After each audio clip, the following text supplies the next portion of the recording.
বাংলাদেশের পতাকার স্বার্থে তাদের আজকের এই কর্মসূচি আমি মনে করি এটা ঐতিহাসিক কর্মসূচি।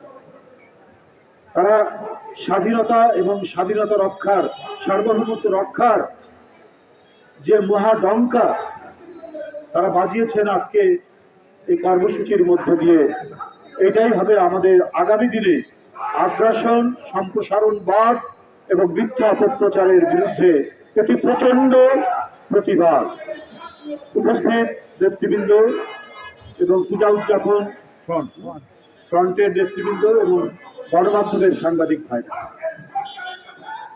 ওরা তো আসলে ভুলে গেছে বিজেপি সরকার হিন্দুত্ববাদকে, মানে গোড়া হিন্দুত্ববাদকে পুঁজি করে ক্ষমতায় এসছে। ওদের আর কোনো পুঁজি নেই।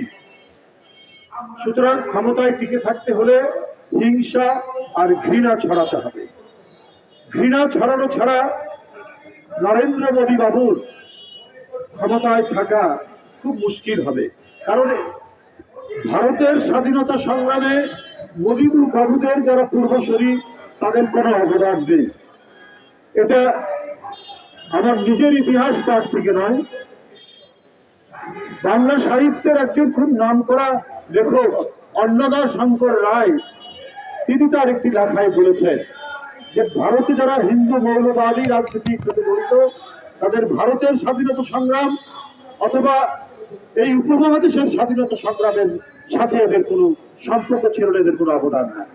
তাই ওরা বিভাজনের নীতি, বিদ্বেষের নীতি, অসুয়ার নীতি, এই অসুয়ার নীতি নিয়েই তাদেরকে রাজনীতি করতে হয়। তারা তাদের সমাজকে বিভাজন করা, তারা নিজ দেশের মুসলমানদেরকে শত্রু গণ্য করা, নিজ দেশের শিডিউল কাস্টকে শত্রু গণ্য করা, বৌদ্ধ খ্রিস্টানদেরকে শত্রু জ্ঞান করা, শিখদেরকে শত্রু জ্ঞান করা, এই নীতি অবলম্বন করেছেন ভারতের শাসক গোষ্ঠী, সাম্প্রদায়িক শাসক গোষ্ঠী।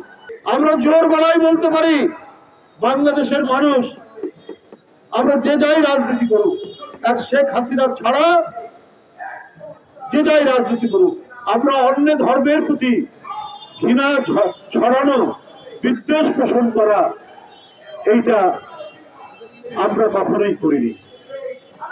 দুর্গাপূজা আসতে তো বড় হয়, আমাদেরও আনন্দ লাগে।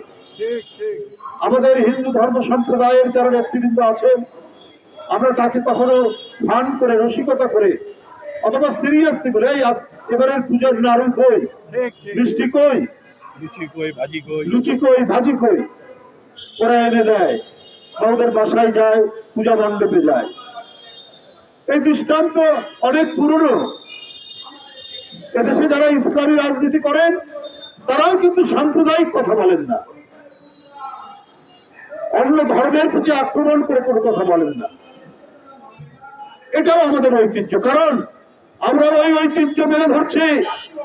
যখন বাংলার স্বাধীনতার জন্য নবাব সিরাজউদ্দৌলা লড়াই করছেন, তার প্রধান সেনাপতি মোহনলাল একজন হিন্দু, হিন্দু ও মুসলমান একসাথে ব্রিটিশ বিরোধী লড়াইয়ের ঐতিহ্য এই বাংলার নবাব থেকে শুরু করে আজ পর্যন্ত এই ঐতিহ্য বজায় রয়েছে।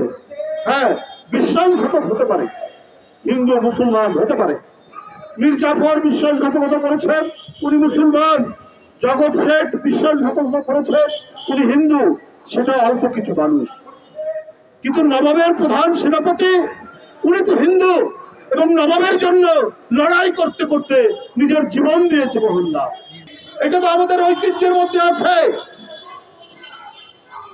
আপনারা আমাদের পতাকা আগরতলা সহকারী হাই কমিশনের গেট ভেঙে সেটাকে টেনে নামিয়ে ছিঁড়েছেন।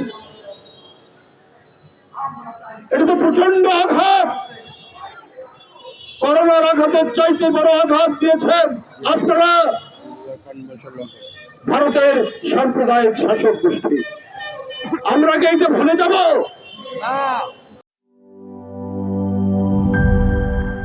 র্যাকটা তো অনেক সুন্দর।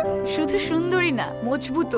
আরে ভাবি, আরএফএল র্যাক হচ্ছে একদম হাজবেন্ডের মতন। সুন্দর আর মজবুত না হলে কি এতদিন থেকে? ইতালিয়ান প্রযুক্তির ভার্জিন হোমো এবং কো-পলিমারের ব্যালেন্স মিক্সিং এ তৈরি হয় আরএফএল র্যাক। আর UV stabilised colour master batch RFL র্যাককে রাখে দীর্ঘদিন উজ্জ্বল। আরএফএল র্যাক, গুছিয়ে রাখুন আপনার ঘর।